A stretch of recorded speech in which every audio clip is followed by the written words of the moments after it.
This right here is your first set. The glass is most of the way full. This is good reps, controlled tension, muscle activation, and blood flow.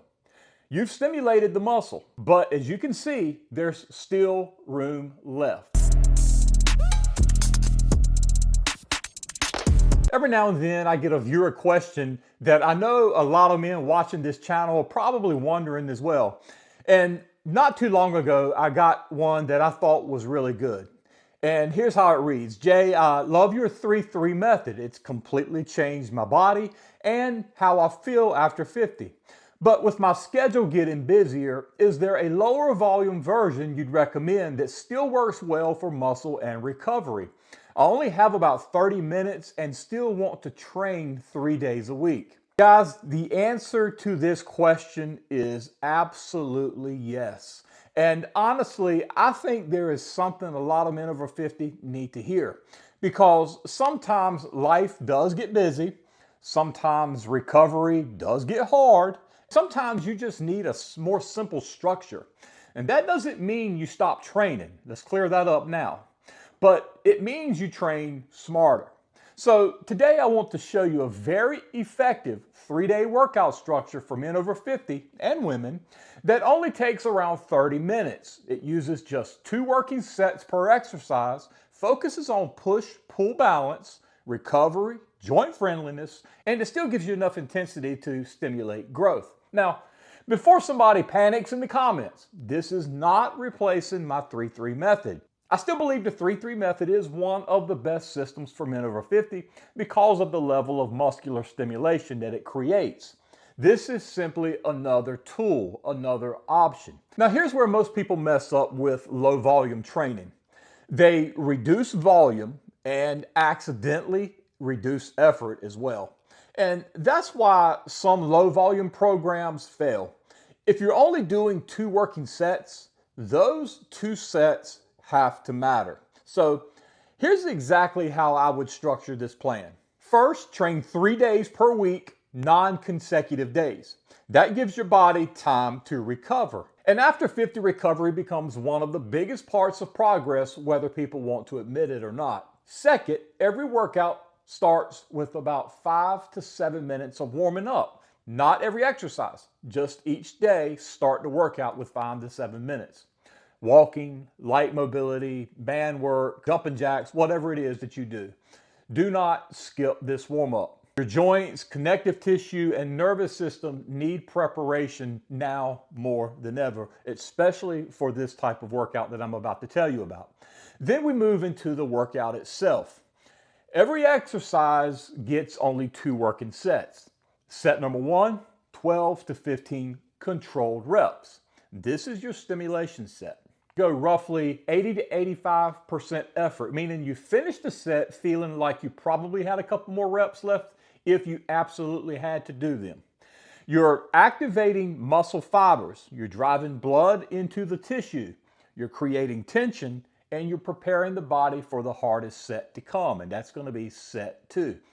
And then comes set 2. On set 2, you're going to add a little weight.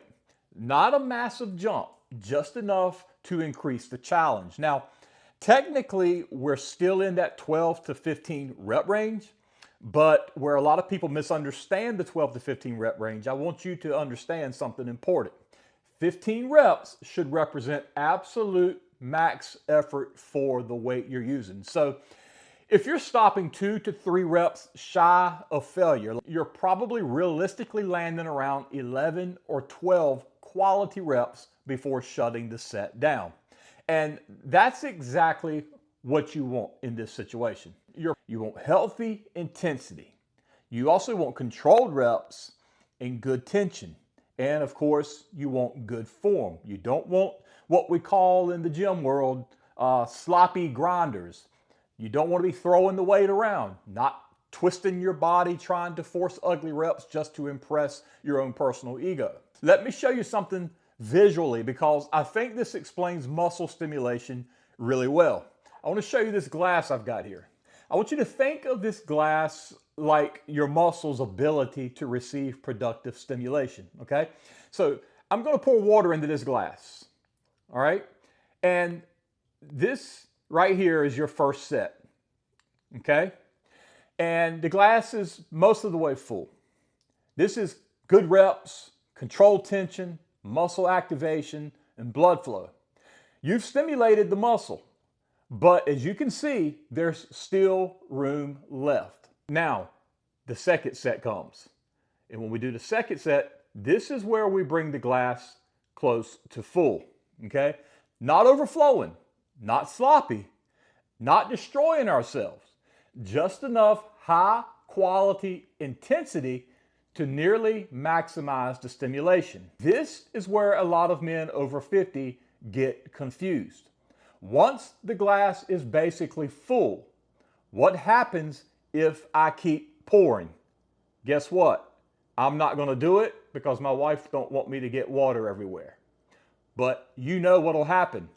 It's going to start spilling out. In other words, more volume doesn't always equal more benefit. At some point, you start creating more fatigue than productive stimulation. And this is why this two-set method works so well. You're going to have, if you go over this glass, more joint stress, more recovery demands, more systemic fatigue.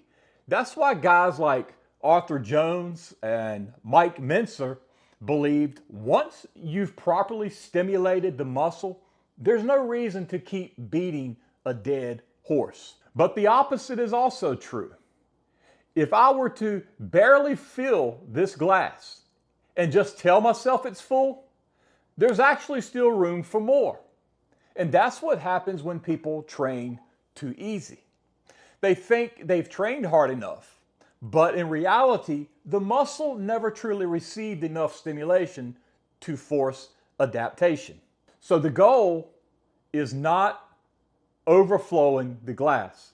The goal is intelligently filling it close enough to the top to trigger growth without unnecessary overflow and recovery costs. Now, another reason I like this structure is the push-pull balance. As we age, balance matters. Too much pressing without enough pulling starts leading to posture issues, shoulder irritation, tightness, and joint problems. So I'd structure the week like this if I'm answering this viewer's question.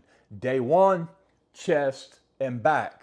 And you don't have to do the exercises I'm saying, and you don't have to do these numbers, but incline dumbbell press paired with seated cable rows. Then say machine chest press paired with reverse grip pull downs. And then you could add in an optional finisher like farmer's carries, which is one of the best total body exercises a man over 50 can do.